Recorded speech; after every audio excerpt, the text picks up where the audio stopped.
श्री पुरुषोत्तम मास कथासार अध्याय 6 दृढधन्वा राजाचे चरित्र. श्री गणेशाय नमः.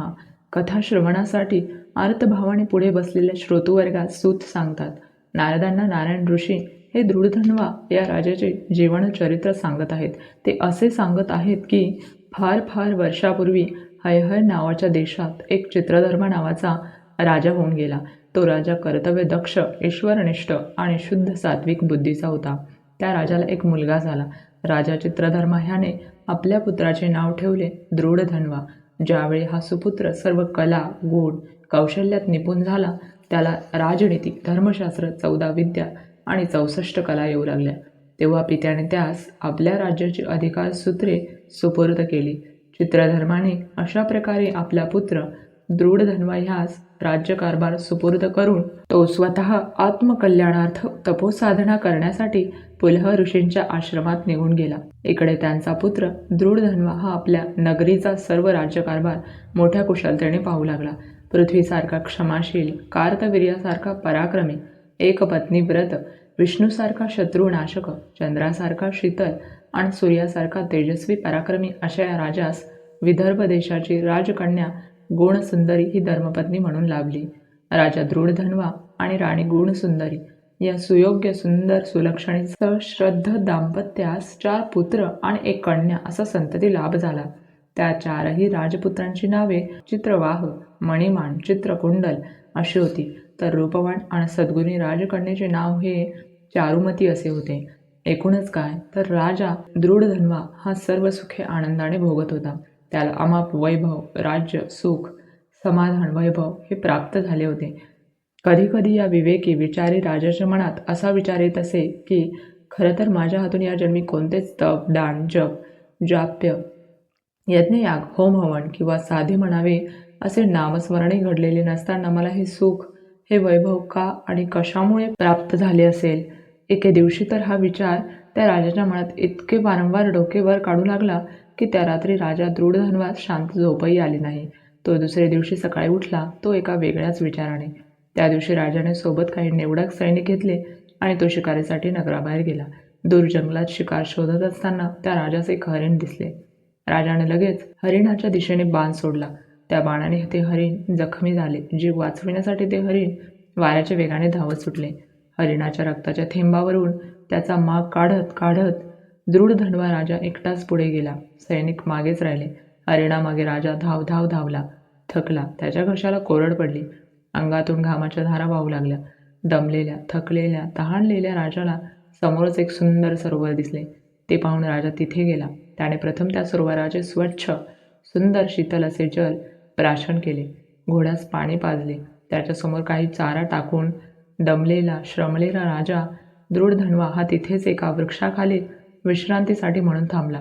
राजाने श्रम परिहारार्थ जरा हातपाय पसरले. तेवढ्यात राजाचे लक्ष ज्या वृक्षाखाली तो विसावला होता त्याच वृक्षाच्या एका फांदीकडे गेले. त्या झाडाच्या फांदीवर एक सुंदरसा पोपट बसलेला होता.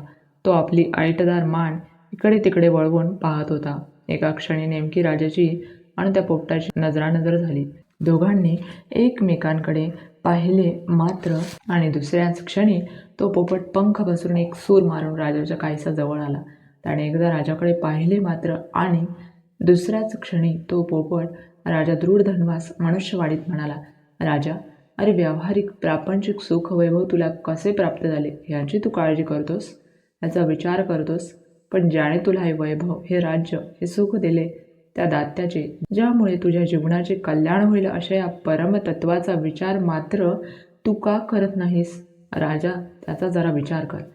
त्या बोलण्यातील त्याचा विचार कर म्हणजे नेमका कोणाचा आणि कसा विचार करायचा असा विचार राजाच्या मनात येत होता. तोच अचानक राजाचा शोध घेत घेत त्याचे सैनिक तिथे आले. त्यांचे चाहूल लागताच तो माणसाच्या आवाजात बोलणारा पोपट मात्र दूर कुठेतरी उडून गेला. त्यानंतर कसल्याशा विमनस्क अवस्थेतच राजा आपल्या सैनिकांसह नगरीत परत आला.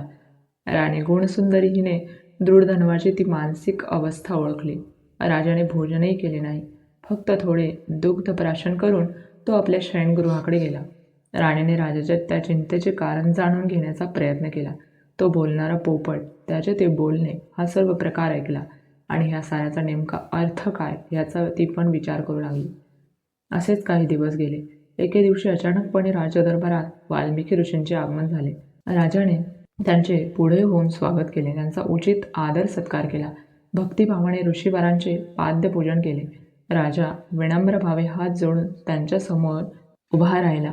तेवढ्यात दृढधन्वा राजाची चिंताग्रस्त मुद्रा पाहून वाल्मिकी ऋषींनी राजास त्याच्या चिंतेचे कारण काय असे विचारले. तेव्हा राजाने त्या दिवशी शिकारीसाठी गेले असताना जे जे काही घडले तो सारा वृत्तांत त्यांना सांगितला.